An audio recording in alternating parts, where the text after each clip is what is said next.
Nah, kalau ini Ustaz, kalau apa namanya di zaman Nabi dulu sebenarnya Nabi itu melakukan takbiran tuh seperti apa sih? Itu dia. Nabi itu ketika kita itu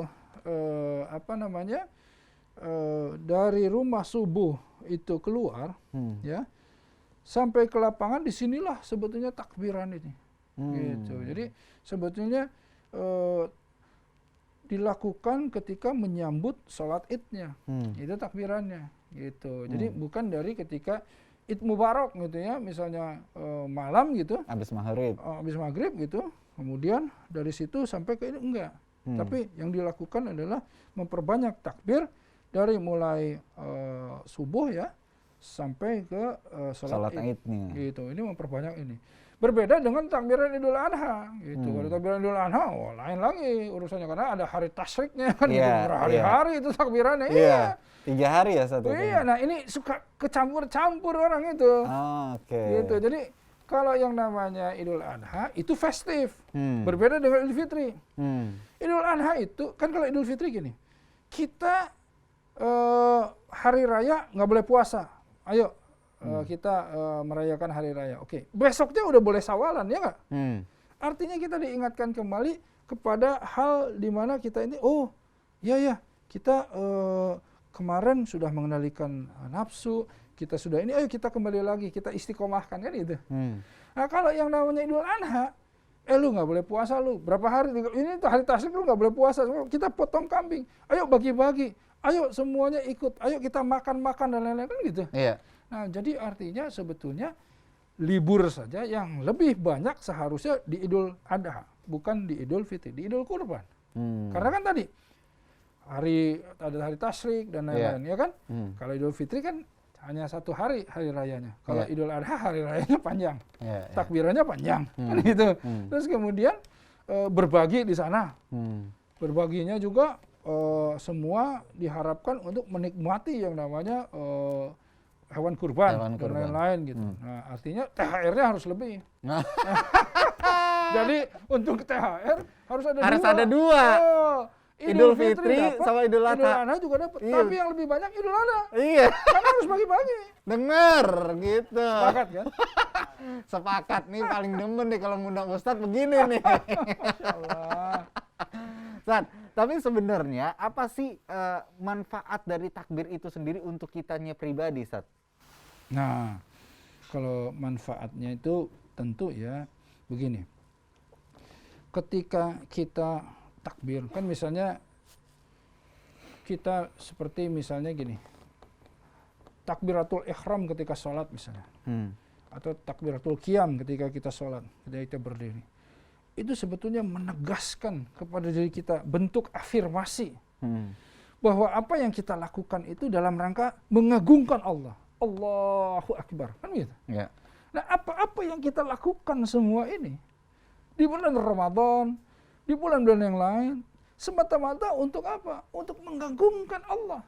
Kita sebagai hamba Allah, ketika bersujud serendah-rendahnya kita merendahkan diri kita di hadapan Sang Khalik yang setinggi-tingginya kan. Itu makanya subhana rabbiyal a'la wa bihamdi kan gitu. Nah, jadi takbir itu sebetulnya sangat esensial ketika seseorang lu mau sombong gimana lu? Gitu. Lu mau kekayaan seperti apa juga nggak bisa lu sombong. Lu nggak lebih baik dari yang lain. Lu nggak bisa sepintar apa juga. Lu sebeken apa, sepopuler apa. Nggak. Udah, kita harus kemudian mengagungkan Allah dengan begitu, kemudian orang itu jadi tawadu. Dengan memperbanyak yang namanya takbir, orang itu jadi tawadu. Sebetulnya orang sombong itu harusnya obatnya itu banyakin takbir. Karena apa? Karena tidak ada yang lebih hebat gitu ya dari Allah gitu. Dan dia itu la haula wala quwwata illa billah. Jadi dia itu tidak berdaya kecuali diperdayakan sama Allah. Nah, jadi takbir itu esensinya ke sana. Jadi takbiran sesungguhnya adalah ketika kita itu masuk ke dalam satu perubahan di dalam bulan Ramadan ini, insya Allah kita ini mendapatkan malam Lailatul Qadar, Amin, insya Allah amin. kita mendapatkan pahala itikafnya, Amin. pahala puasanya, semuanya itu. Dan semua ini yang membuat kita menjadi lebih baik, dan karenanya kita mengagungkan Allah terhadap semua yang Allah berikan kepada kita. Itu maksudnya. Oh, jadi takbiran dengan pemahaman seperti itu adalah takbiran yang lebih kontemplatif. Oh, jadi lebih kontemplatif kan? Ya. Jadi lebih merasuk ke dalam ruh ini yang kemudian jadi Allahu Akbar, Allahu Akbar. Itu enak Ustaz. Tapi katanya Ustaz, bener nggak sih kalau kita takbiran bukan di waktunya, itu nggak baik gitu Ustaz? Maksudnya dengan takbiran yang seperti Idul Fitri ataupun Idul Adha gitu. Allahu Akbar, Allahu Akbar, Allahu Akbar. Tapi di hari-hari biasa gitu. Nah, itu tadi kan mesti pada tempatnya dan proporsional tadi. Jadi kalau misalnya takbir itu ada yang bentuk takbirnya Idul Adha dan Idul Fitri, ada bentuk takbir yang tadi saya bilang takbir yang kita sholat takbiratul ihram, ada takbir di mana kita takbir kemudian mengagungkan Allah, melihat segala sesuatu, Allahu Akbar, itu kan pada tempatnya. Jadi kalau kita misalnya takbiran Idul Fitri di tempat-tempat yang tidak tepat dan tidak pada waktunya, ya harfiahnya kurang cocok gitu kan. Ya itu saja sebetulnya. Tapi bentuknya kan banyak takbir itu. Tapi memang nggak ada larangannya gitu. Ya nggak ada lah. Kalau larangan tidak ada, karena memang yang namanya takbir itu kita itu sebetulnya ya dalam dalam ukhuwah saja gitu ya, misalnya kita bersama-sama dengan semua jamaah dan lain-lain, kemudian kita ingin bersyukur kepada Allah dan mengagungkan Allah terhadap segala sesuatu peristiwa yang kita dapatkan, yang kemudian kita, ya Allah ini haza min fadli Rabbi, Allahu Akbar. Bisa begitu juga. Gitu. Iya benar. Gak masalah. Jadi intinya segala sesuatu itu pada tempatnya gitu. Pada tempatnya, ya. Proporsional dan pada tempat. Nggak boleh berlebihan gitu ya. Itu intinya ke sana. Jadi takbiran, ya alhamdulillah di pandemi ini kita mulai memahami, mulai belajar kembali bahwa ternyata kita ini masih bisa bersyukur, mengagungkan Allah dengan tidak harus konvoi juga gitu. Kan kadang-kadang kita berpikir, wah kayaknya nggak afdol nih nggak konvoi. Ternyata afdol juga gitu. Iya, masih bisa gitu. Masih bisa dan masih kemudian kalau masuk ke esensi tadi. Gitu. Oke. Nah, Sat, boleh nggak Sat? Ini kan insya Allah ntar malam kita masuk takbiran nih kan ya. Dan kita masih di masa pandemi ini. Ustadz boleh dong dihimbau kepada teman-teman Insight semua untuk tidak melakukan atau justru melakukannya sesuai dengan kaidah-kaidah yang berlaku gitu Ustadz.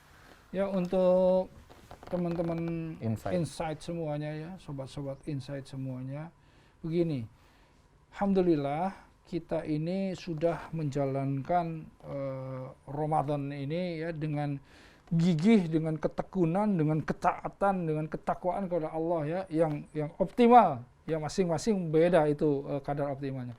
Nah, untuk menyempurnakan ini semuanya ya, jangan sampai ketika masuk hari Id kita jadi membuat kezaliman gitu, jangan membuat dosa-dosa yang baru dengan apa-apa yang kemudian di luar tempatnya, di luar konteksnya dan lain-lain. Karenanya untuk masalah takbiran di masa pandemi ini, karena kita ini ada protokol kesehatan, sebaiknya buat ikhwah semuanya nggak perlulah ya kemudian keluar dan lain-lain sampai akhirnya beresiko untuk kemudian terpapar virus dan lain-lain. Mari kita masuk ke dalam esensi yang lebih kontemplatif.